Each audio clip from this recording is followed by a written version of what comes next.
The champagne glass didn't just fall. It slipped from Ashton Pendleton's fingers and shattered against the marble floor of the Plaza Hotel, creating a silence louder than the orchestra. 3 seconds earlier, he had been the man of the hour, his hand resting possessively on the waist of his mistress, Tiffany, as cameras flashed. He felt untouchable. But then the heavy oak doors swung open and the air left the room.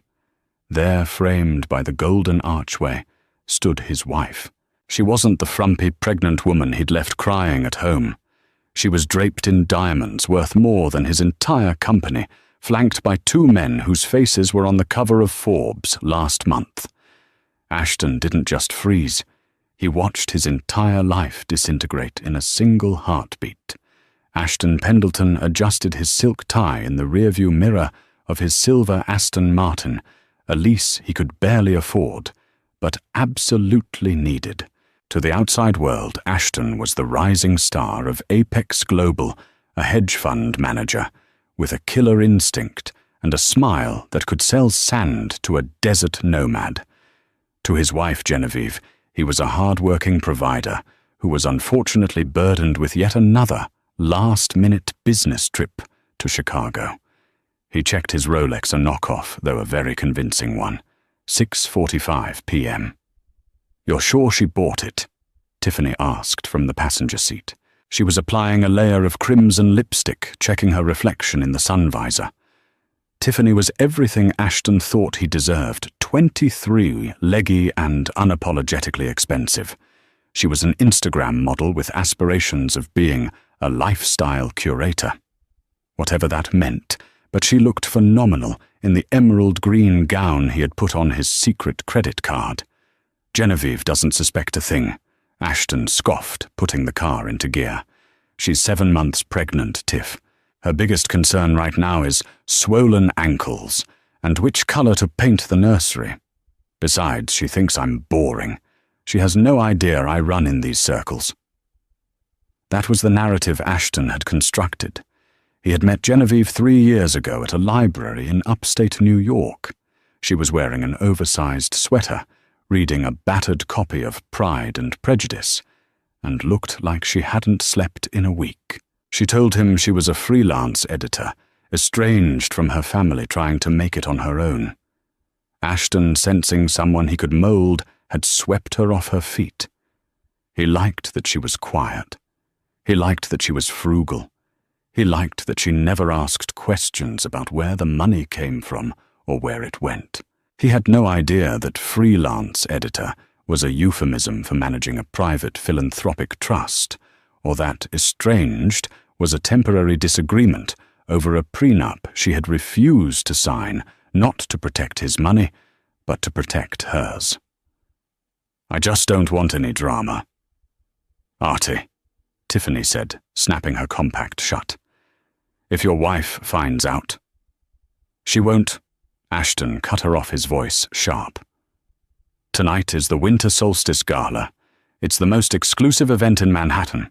Tickets are $5,000 a pop. Genevieve thinks Olive Garden is fine dining. She wouldn't know how to get into the Plaza Ballroom if she had a map." Ashton believed his own lies because he had to. He was leveraged to the hilt. His position at Apex Global was shaky. He had made some risky bets on tech shorts that were currently bleeding red. He needed tonight. He needed to schmooze with the heavy hitters, the politicians, the oil magnates, the tech giants. He needed to find a new investor to plug the hole in his portfolio before the quarterly audit next week. Bringing Tiffany was a calculated risk. A beautiful woman on his arm made him look successful, virile. A pregnant wife in a Target maternity dress would only remind investors of responsibility and medical bills. In Ashton's mind, he wasn't cheating. He was branding. "Relax, babe," Ashton said, reaching over to squeeze Tiffany's knee. "Tonight we are the kings of New York. Just smile, look pretty, and let me do the talking. By midnight, I'll have secured the funding to buy that penthouse in Soho you've been looking at." Tiffany squealed, the anxiety forgotten. Ashton smirked. He pulled up to the valet stand at the plaza, tossing the keys to the attendant with a practiced air of indifference. He didn't see the black SUV parked across the street, its tinted windows rolling up just as he stepped onto the curb. The grand ballroom of the Plaza Hotel was a sea of velvet silk and old money. Crystal chandeliers the size of small cars hung from the gold-leafed ceiling, casting a warm, flattering glow over the city's elite. The air smelled of expensive perfume, truffle oil, and ambition. Ashton guided Tiffany through the crowd with a hand firmly on the small of her back. He felt the eyes on him, or rather on her, and his chest swelled. "Is that Senator Collins?" Tiffany whispered, her eyes widening, as they passed an elderly man sipping scotch. "Keep your voice down," Ashton hissed through a smile, waving at a man he barely knew. "Act like you belong here." "Yes, that's Collins. And over there is Jonathan Price, the CEO of Omnicorp. That's my target." Ashton began his work. He was good at this. He knew how to laugh at jokes that weren't funny, how to listen intently to boring stories about golf handicaps, and how to subtly drop hints about his own fabricated successes. He introduced Tiffany as his associate or partner, letting the ambiguity do the work. The men winked at him. The wives judged her dress, but accepted the dynamic.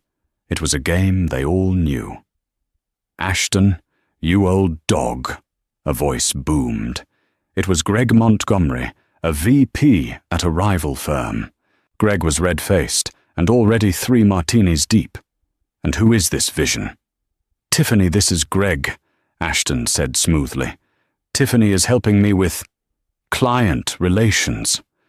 Greg let out a raucous laugh. "I bet she is. God, Ashton, you're living the life. Where's the missus?" "Visiting her mother in Ohio." Ashton lied without blinking. "She's not really cut out for this scene. You know how it is. Some women are built for the gala. Some are built for the grocery store." Tiffany giggled, taking a sip of champagne. Ashton felt a surge of power. He was getting away with it. He was actually pulling it off. They moved deeper into the room. Ashton managed to corner Jonathan Price near the ice sculpture. "Mr. Price," Ashton said, extending a hand. "Ashton Pendleton, Apex Global. I've been following your acquisition of the lithium mines in Nevada. Brilliant strategy." Price looked Ashton up and down, his eyes cold and calculating. "Pendleton. I've heard the name. You're the one shorting TechStream, aren't you?" Ashton's stomach tightened. "A temporary position. We see a correction coming." "Bold," Price said, his tone neutral. "Stupid, but bold." Ashton was about to defend his thesis when the music changed. The jazz band stopped playing their upbeat swing and transitioned into a slow ceremonial fanfare. The murmur of the crowd died down. Heads turned toward the massive double doors at the top of the grand staircase. "What's happening?" Tiffany asked, looking around nervously. "Is it a celebrity?" "Probably the mayor." Ashton dismissed, annoyed that his conversation with Price had been interrupted. "Or maybe some Hollywood starlet looking for attention." But it wasn't the mayor. The doors groaned open. A hush fell over the room that was heavy, oppressive. Even the waiters stopped moving. First, 2 security guards in black suits stepped out, scanning the room with earpieces coil-wired to their collars. Then an older man walked out. He leaned on an ebony cane topped with silver, but he didn't look frail. He looked like a warlord in a tuxedo. It was Victor Kensington. Ashton froze.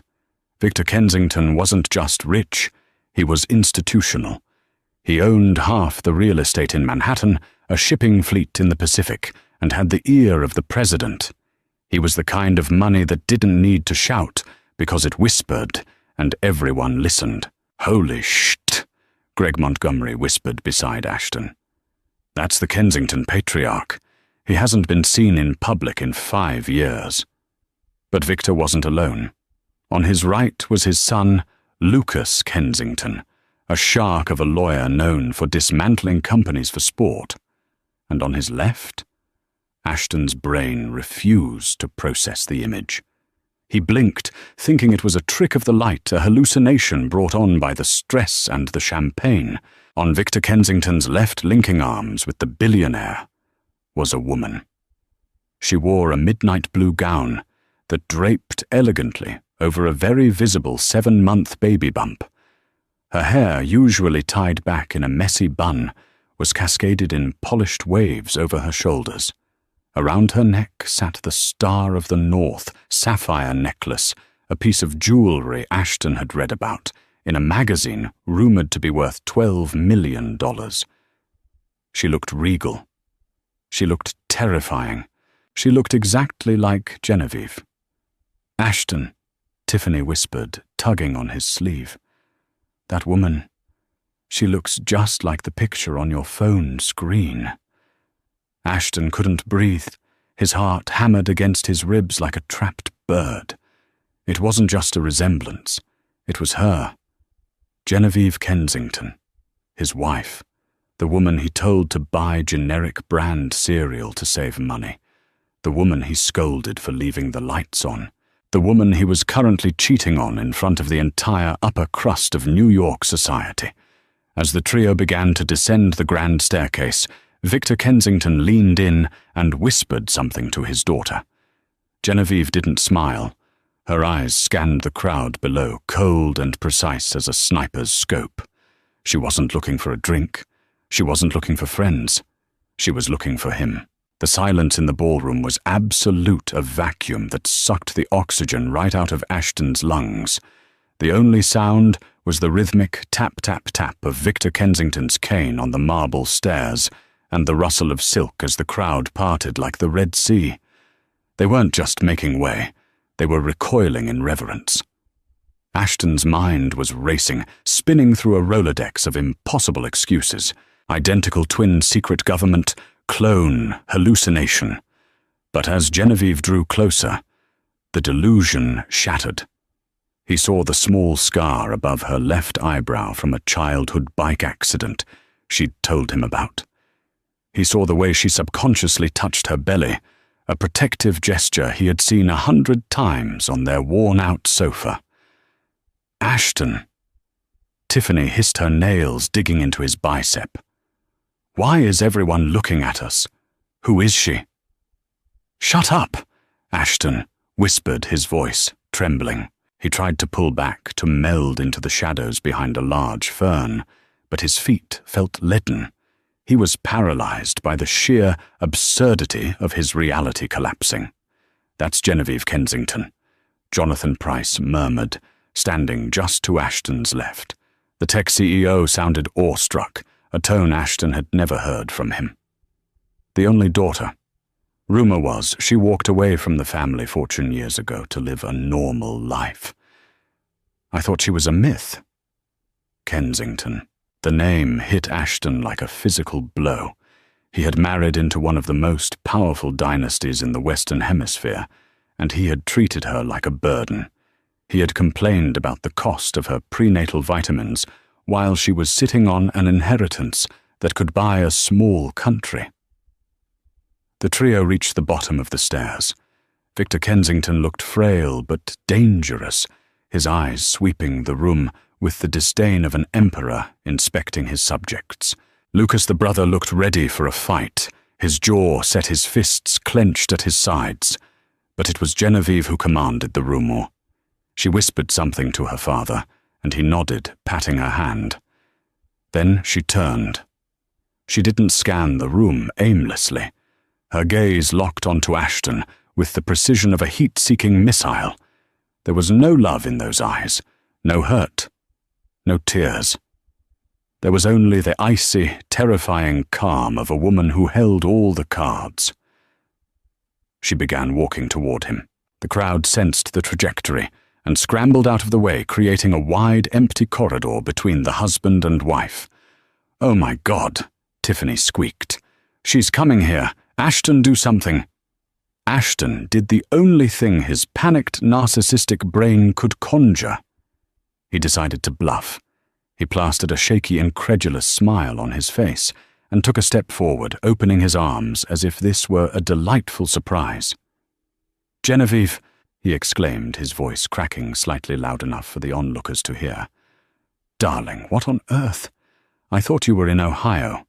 What a magnificent surprise."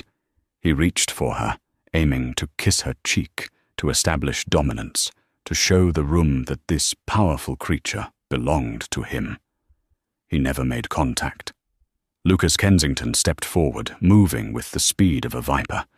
He placed a single heavy hand on the center of Ashton's chest and shoved. It wasn't a violent push, but it was firm enough to send Ashton stumbling back into a waiter, sending a tray of empty flutes crashing to the floor. The sound of breaking glass echoed through the silent ballroom. "Do not touch her," Lucas said. His voice was low, but it carried the weight of a gavel strike. "You lost that privilege the moment you walked out the door this morning." Ashton straightened his jacket, his face burning crimson. The humiliation was instantaneous. He looked around. Hundreds of eyes were glued to him. People were holding up phones. He was being recorded. "Now, Lucas," Ashton stammered, trying to regain his footing. "This is a misunderstanding. I'm here for work. You know how demanding the firm is. I didn't want to worry Genevieve. Work." Genevieve spoke for the first time. Her voice was different. The soft, melodic tone she used at home was gone. This voice was steel, wrapped in velvet.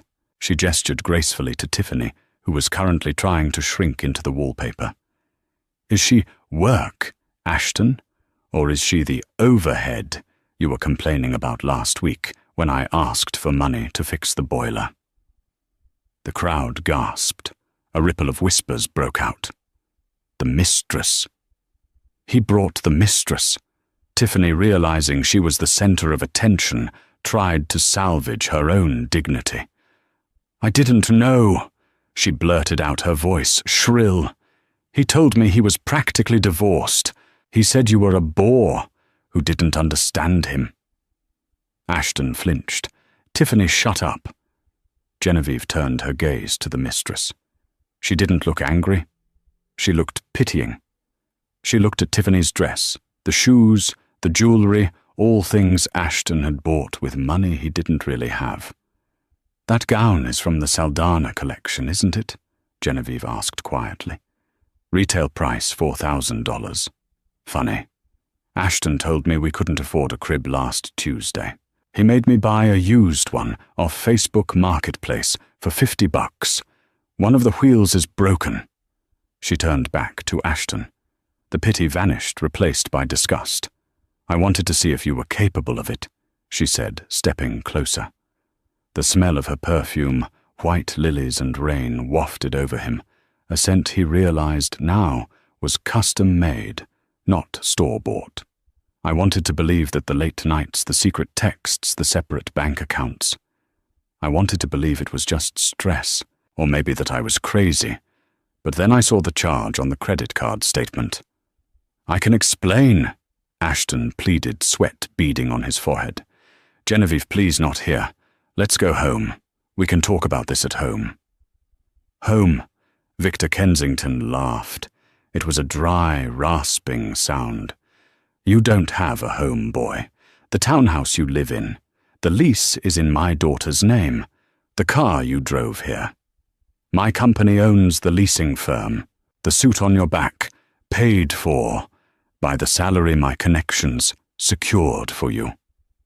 Ashton felt the room spinning. It wasn't just his marriage ending. It was his existence. He was a parasite who had forgotten his host. "I loved you, Ashton," Genevieve said, her voice softening just a fraction, causing a hush to fall over the room again. "I loved you because I thought you loved me. Not the name, not the money. Just me. I hid who I was because I wanted something real. I wanted a life that wasn't transactional." She reached into her clutch a small diamond-encrusted box and pulled out a folded piece of paper. "I was going to tell you tonight," she said. "I had a dinner planned. I was going to tell you the truth about my family. I was going to tell you that I set up a trust fund for our child that would ensure they never had to worry about a thing. I was going to give you the keys to the world." She dropped the paper. It fluttered to the floor at Ashton's feet. It was a sonogram picture. "But you were too busy working," she said. Ashton stared at the paper. He looked up at her, tears of panic welling in his eyes. "Genevieve, baby, please. I love you. I made a mistake. A stupid, horrible mistake. But think of the baby. Think of our family." Genevieve looked at him, and for a second, Ashton thought he saw a flicker of hesitation. He latched onto it. "I'll change," he begged, falling to his knees. He didn't care about the dignity anymore. "I'll do anything, just don't leave me." Genevieve looked down at him. She placed a hand on her stomach. "I'm not leaving you, Ashton," she said coldly. Ashton exhaled a sob of relief, escaping his throat. "Thank you. Oh God, thank you." "I'm not leaving you," she repeated, her eyes hardening. "Because I already left you 3 hours ago. The locks have been changed. Your things are on the curb. And my lawyers." She gestured to a group of 4 men in grey suits who had quietly entered the ballroom and were standing near the exit. "Are waiting to discuss the terms of the annulment, on the grounds of fraud." "Fraud," Ashton choked out. "You signed a prenup, remember?" Lucas interjected with a smirk. "The one you didn't read, because you thought she was poor. It had a clause about infidelity. You walk away with nothing. Actually less than nothing. You're responsible for the legal fees." Genevieve turned her back on him. "Goodbye, Ashton." "Wait." Ashton scrambled to stand up, grabbing for her hand.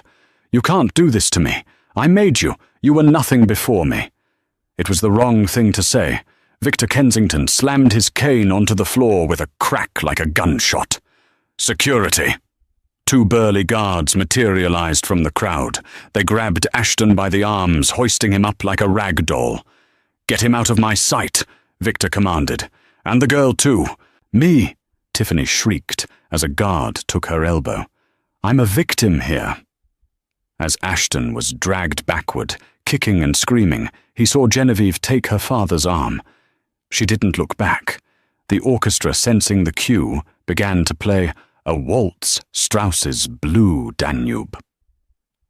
The elite of New York turned their backs on the screaming man and returned to their champagne, the show over. But for Ashton, the nightmare was just beginning, because as the heavy doors of the plaza swung shut behind him, ejecting him into the cold New York night, he saw the flash of cameras. The paparazzi weren't there for the gala. They were there because someone had tipped them off. Ashton Pendleton was trending, and his life was over. Or so he thought. The heavy brass doors of the plaza clicked shut, sealing the warmth and the music inside. Outside, the New York air was biting a damp chill that cut right through Ashton's thin tuxedo jacket. But the cold was the least of his problems. The moment his patent leather shoes hit the pavement, the world exploded in white light. "Ashton, Ashton, over here. Is it true you made your pregnant wife buy a used crib? Who is the mistress? What's her handle? Did you know she was a Kensington look this way? Ashton, give us a smile." The paparazzi were a wall of noise and flashing bulbs. They swarmed him like piranhas sensing blood in the water. Ashton shielded his eyes, stumbling back against the stone facade of the hotel. He looked for the valet for the safety of the Aston Martin, but the stand was empty. "My car!" Ashton yelled at a valet attendant who was watching the scene with crossed arms. "Get my car, the silver Aston." The attendant, a young man Ashton had tipped a paltry $2 upon arrival, didn't move. He simply shook his head. Sorry, Mr. Pendleton. We received a call from Luxury Leasing Corp about 20 minutes ago. The vehicle has been immobilized and towed due to a violation of the lease agreement. Something about insufficient funds and breach of character clause. Breach of character? Ashton screamed, his voice cracking. That's not even a real thing. It is when the leasing company is a subsidiary of Kensington Enterprises, the valet replied dryly. Ashton spun around, looking for Tiffany. She was standing a few feet away, frantically typing on her phone. She had pulled her fur stole tight around her neck, hiding her face from the cameras. Tiffany. Ashton grabbed her arm. We need to go. Call an Uber. My cards might be frozen. Tiffany ripped her arm away, as if he were contagious. She looked up, and the look on her face wasn't fear anymore. It was calculation. She saw the cameras, she saw the ruin, and she made a business decision. Don't touch me, she snapped loud enough for the reporters to hear. I didn't know he was married. He lied to me. He told me he was a widower. A widower. Ashton gaped at her. I never said that. You're a liar and a fraud, Ashton. Tiffany shouted, playing to the gallery. She turned to a nearby paparazzo. I'm the victim here. I'm just a girl from Jersey trying to make it in the city. He manipulated me. An Uber Black pulled up to the curb. Tiffany didn't wait for Ashton. She dove into the back seat. Tiffany, wait! You can't leave me here! Ashton banged on the window. The window rolled down an inch. Lose my number, Ashton, she hissed. And for the record, the sex was mediocre. The car sped off, leaving Ashton alone on the curb. The paparazzi laughed. It was a cruel, guttural sound that echoed in the canyon of skyscrapers. Defeated Ashton pushed through the wall of photographers, ignoring their questions. He hailed a yellow cab, practically throwing himself onto the vinyl seat. Where to? The driver asked, eyeing Ashton in the rearview mirror. The driver had the radio on. A gossip segment was already recounting the plaza meltdown. 142 East 74th Street, Ashton muttered. Just drive. The ride was a blur. Ashton pulled out his phone. He had 42 missed calls, 12 from his boss at Apex Global, 20 from his mother, and 10 from numbers he didn't recognize. He opened his banking app. Access denied. Please contact your branch. He opened his credit card app. Account closed by issuer. He felt bile rise in his throat. They moved fast. Too fast. This wasn't just a reaction. This was a demolition. The cab pulled up to the townhouse, the beautiful brownstone he had boasted about to his colleagues, the one he claimed he had bought with his bonus check. In reality, Genevieve paid the rent. That'll be $28.50, the driver said. Ashton patted his pockets. His wallet was there. He pulled out his breathless black Amex. Machine working. Sure. The driver swiped the card. Declined. He tried the Visa. Declined. He tried the debit card. Declined. The driver's eyes narrowed. You got cash, buddy, or do I need to call the cops? Ashton scrambled, searching his pockets. He found a crumpled $20 bill and a handful of quarters he used for parking meters. He threw it all on the front seat. Keep the change. He scrambled out of the cab before the driver could argue. He ran up the steps to the front door, jamming his key into the lock. It wouldn't turn. He jiggled it. He pulled it out and tried again. Nothing. The lock was new. Shiny brass. No, no, no. Ashton whimpered. He pounded on the heavy oak door. Genevieve, open up. I know you're in there. We need to talk. The door remained shut. But the movement caught his eye. To the left of the stairs near the recycling bins was a pile. It wasn't boxes, it was trash bags. Heavy-duty black contractor bags. A piece of paper was taped to the one on top. Ashton ripped it off. It was a note written in Genevieve's elegant cursive script, Destin, the movers took the furniture. It belongs to the trust. The artwork belongs to the trust. The electronics belong to the trust. These bags contain your clothes, the ones you bought before we met, your college diploma, and your golf clubs. I threw out the knockoff Rolex. It was embarrassing. Don't come back. The private security team monitoring the perimeter has been authorized to use pepper spray. G. Ashton looked at the bags. It started to rain, a cold, miserable drizzle that soaked his tuxedo instantly. He kicked one of the bags. It split open, spilling his old college hoodies and cheap polyester slacks onto the wet sidewalk. He stood there shivering, the King of New York reduced to a heap of trash on the Upper East Side. He had nowhere to go. No friends, he had alienated them all to climb the social ladder. No family, he had stopped calling his parents years ago because they were too working class. He dragged the bags under the small awning of a nearby bakery that was closed for the night.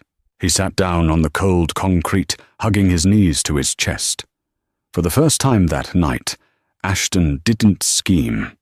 He didn't plot. He just cried. Ashton woke up with a stiff neck and a mouth that tasted like pennies.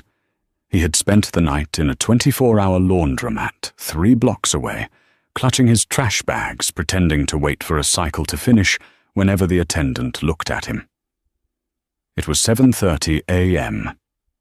Monday morning. The reality of the night before hit him like a physical blow, but a new desperation took hold. Apex Global. His job. It was the only thing he had left. If he could just get to the office, explain to Preston that this was a personal misunderstanding, maybe he could salvage his income. He was their top earner last quarter, mostly due to creative accounting, but they didn't know that. He changed into the least wrinkled suit from the trash bag in the laundromat bathroom. He splashed cold water on his face, trying to scrub away the exhaustion. He looked terrible eyes, bloodshot stubble showing, but he looked like a man who had had a rough night, not a homeless person. He left the bags with the laundromat attendant, bribing him with his last $10 to hold them until noon. Ashton walked to the subway. He jumped the turnstile, ignoring the shout of the station agent, and squeezed onto a crowded train heading to Wall Street. When he arrived at the sleek glass tower that housed Apex Global, he felt a flicker of hope. This was his domain, the trading floor, the shouting, the adrenaline. He understood this world. He walked to the security turnstiles, flashing his ID badge with practiced ease. Beep, beep, beep. A red light flashed. Access denied. Ashton frowned.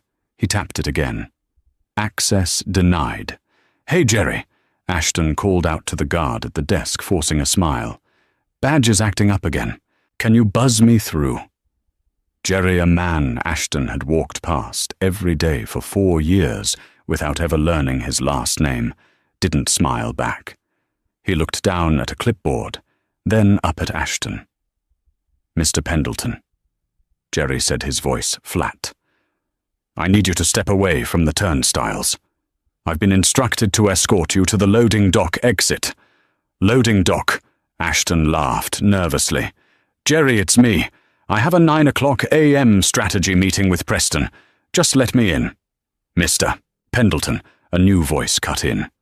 Ashton turned. 2 men were standing behind him. They weren't building security.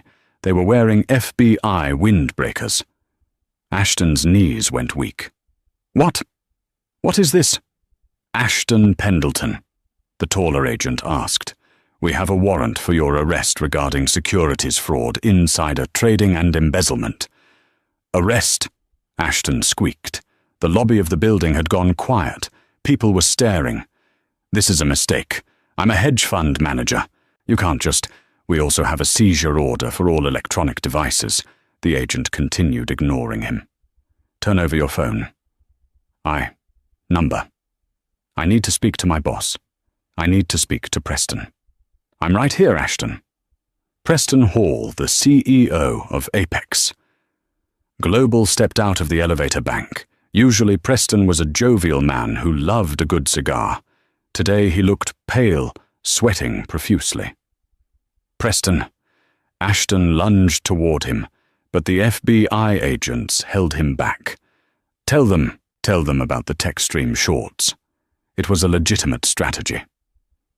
Preston shook his head, looking at Ashton with a mixture of anger and terror.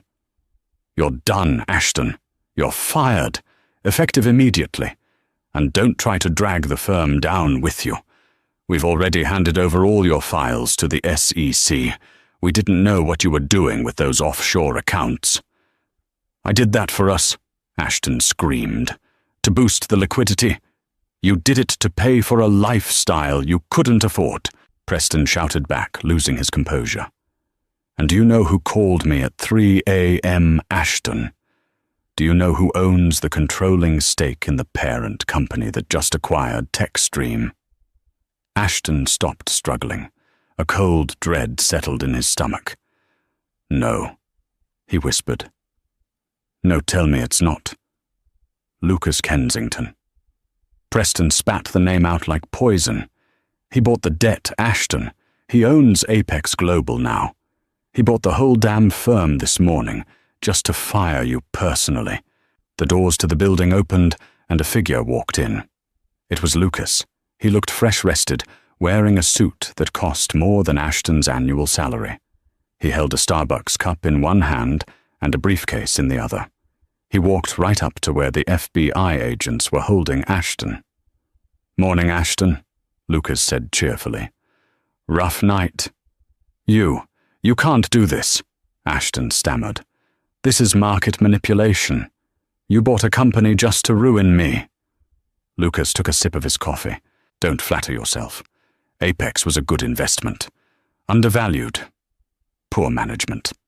He glanced at Preston, who flinched. Getting rid of the rot was just the first step in the restructuring process.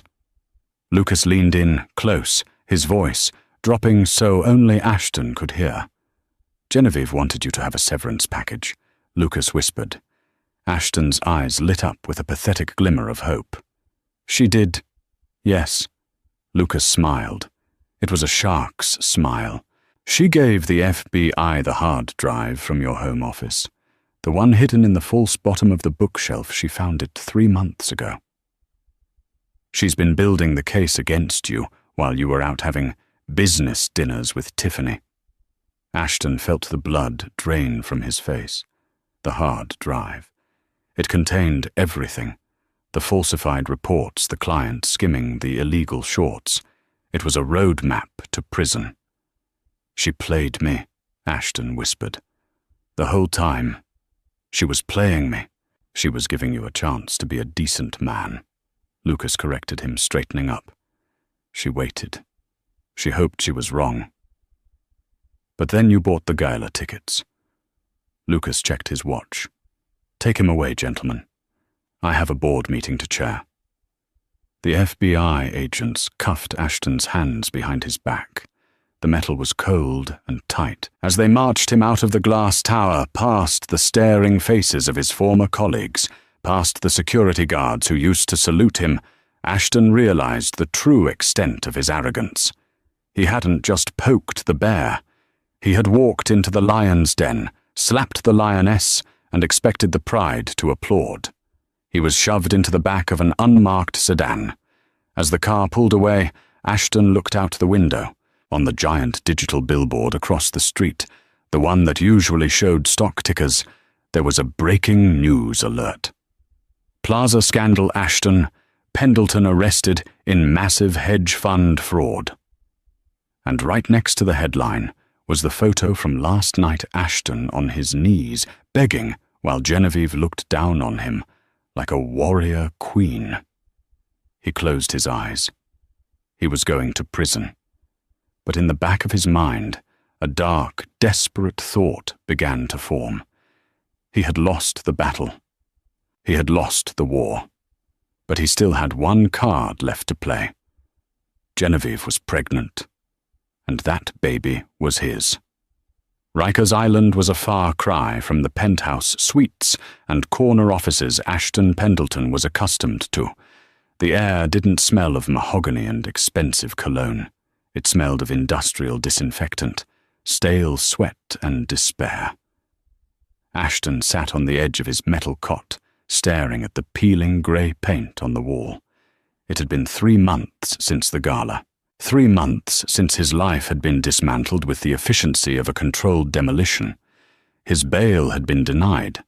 The judge, an old friend of Victor Kensington, had cited Ashton as a significant flight risk, given his attempts to hide assets offshore. So Ashton sat and waited and rotted. Pendleton Legal. A guard barked, rapping his baton against the bars. Ashton stood up slowly. He had lost weight. His custom suits were replaced by a baggy orange jumpsuit that scratched his skin. His hair, once perfectly coiffed, was greasy and long. He was led down the sterile hallway, shackled at the wrists and ankles, shuffling like an old man. He was taken to a small windowless room with a metal table bolted to the floor. Sitting there wasn't the high-powered legal team he had demanded. There was no team of sharks in Italian suits ready to find a loophole. Instead, there was Morris. Morris was a court-appointed public defender who looked like he hadn't slept since the Reagan administration. He wore a rumpled polyester suit and had a mustard stain on his tie. "Morning, Ashton," Morris grunted, opening a thick file folder. "We have the preliminary hearing tomorrow. It's not looking good." "Not looking good?" Ashton snapped, though his voice lacked its usual fire. "I was set up, Morris. The Kensingtons orchestrated this whole thing. It's entrapment. They let me commit the fraud so they could bury me." "Ashton." Morris sighed, rubbing his temples. "They didn't make you short those stocks. They didn't make you skim off the top of the pension fund. They just let you hang yourself. That's not a defense. That's just you being an idiot." Morris pulled out a document. "The district attorney is offering a plea deal. 15 years. You plead guilty to all charges, pay restitution, which you can't, so they'll seize future earnings and you serve 15. 15 years. Ashton slammed his cuffed hands onto the table. "I'll be 50 when I get out. My life will be over." "Your life as you knew it is already over," Morris said bluntly. "If we go to trial, they'll go for the maximum.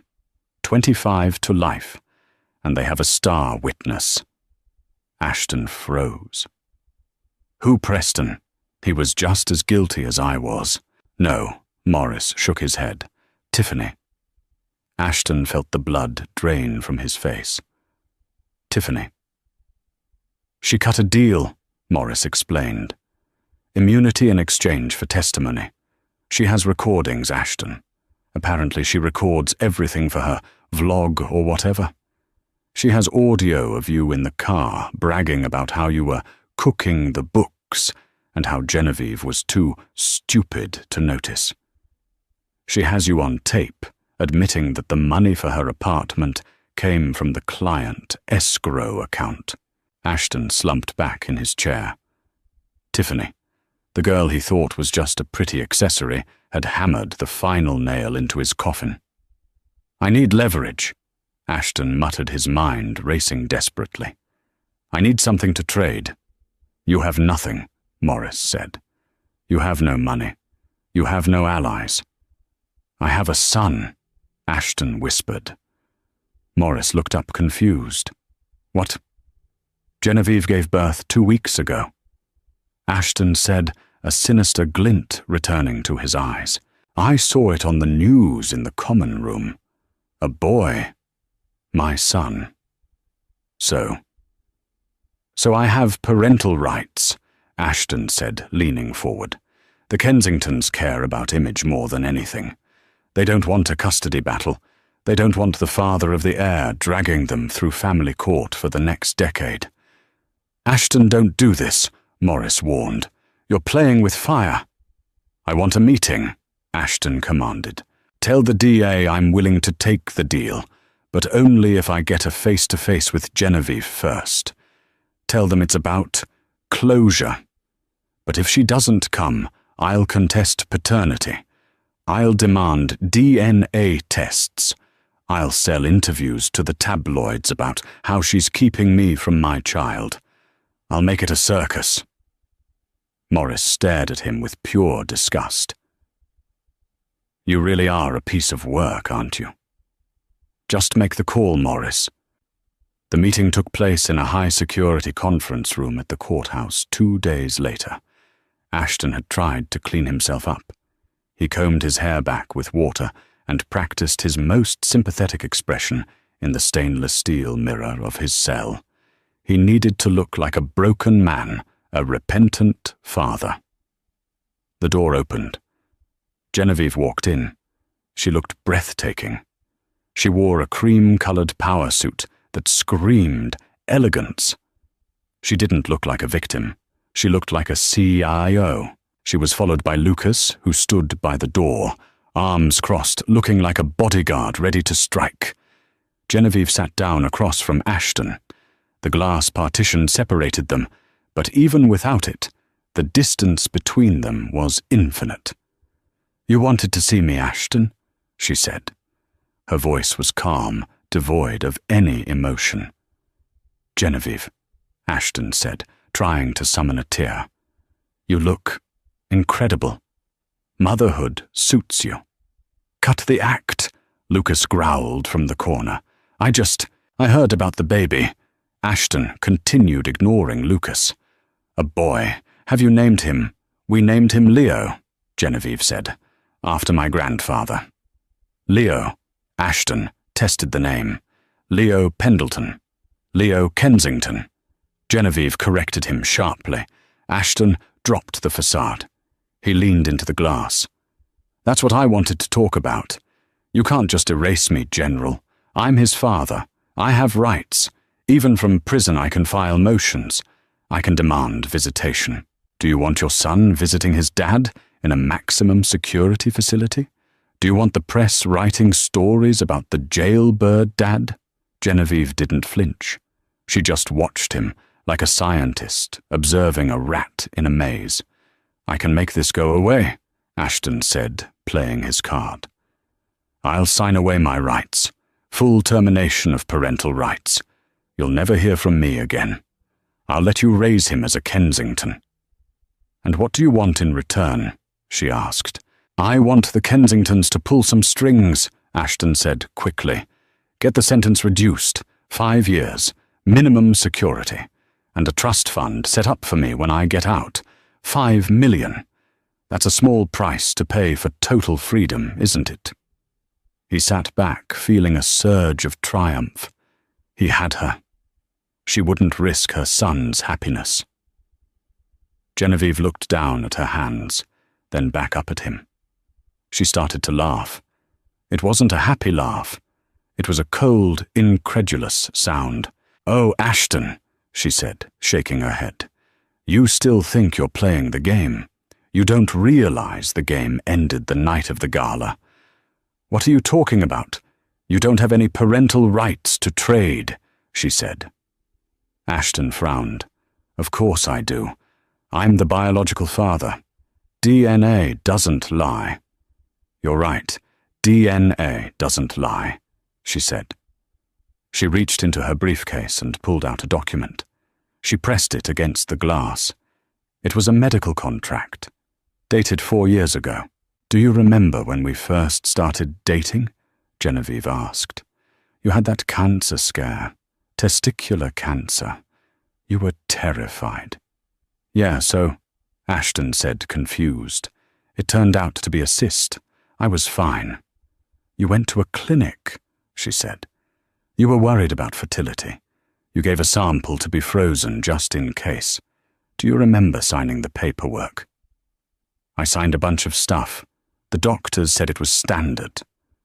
"You signed a consent form," Genevieve said. "But you didn't read it, did you?" "You never read anything, Ashton. You were too busy flirting with the nurse." She tapped the glass. "That clinic," It's part of the Kensington Medical Group. And the form you signed wasn't just for storage. It was a donation form. But it also contained a clause 14b, regarding the use of genetic material in the event of legal separation or criminal conviction of the donor. Ashton's eyes went wide. What? You authorized the destruction of any genetic claim in the event of a felony conviction, she said simply. But that's not the important part. She put the paper away and leaned in closer. The important part, Ashton, is that Leo isn't yours. The room went silent. The hum of the air conditioner sounded like a jet engine. What? Ashton whispered. But the timeline. You were pregnant before we split.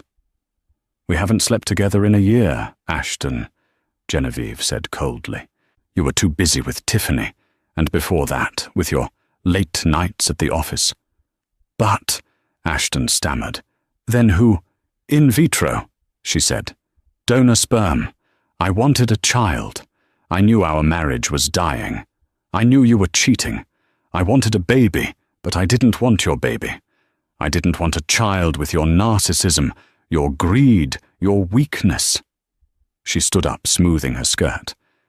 I used an anonymous donor, a Rhodes Scholar, an athlete, someone with kindness, someone with integrity, everything you aren't.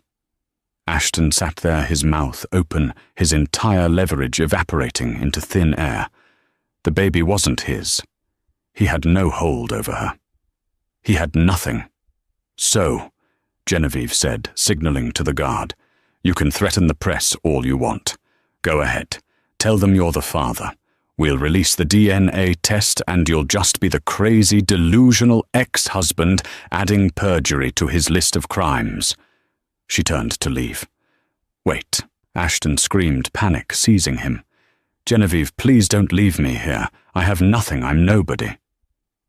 Genevieve paused at the door. She looked back over her shoulder. You wanted to be a big shot, Ashton? She said softly. You wanted to be famous. Well, congratulations. You're going to be the most famous inmate in cell block D. Genevieve, he howled, slamming his fists against the glass. She walked out. Lucas followed, giving Ashton a final mocking salute. The heavy door clicked shut. Ashton was alone. The trial lasted 3 weeks. It was the highest-rated court TV event of the year. Tiffany's testimony was damning, painting Ashton as a manipulative predator. The jury deliberated for less than 4 hours, guilty on all counts. Ashton Pendleton was sentenced to 20 years in federal prison. 3 years later, Forbes released a new issue. The cover featured Genevieve Kensington. She was smiling, holding the hand of a toddler with bright blue eyes. The headline read, The Phoenix How Genevieve Kensington Rebuilt an Empire and Redefined Single Motherhood. In a prison library in upstate New York, a gray-haired inmate saw the magazine left on a table.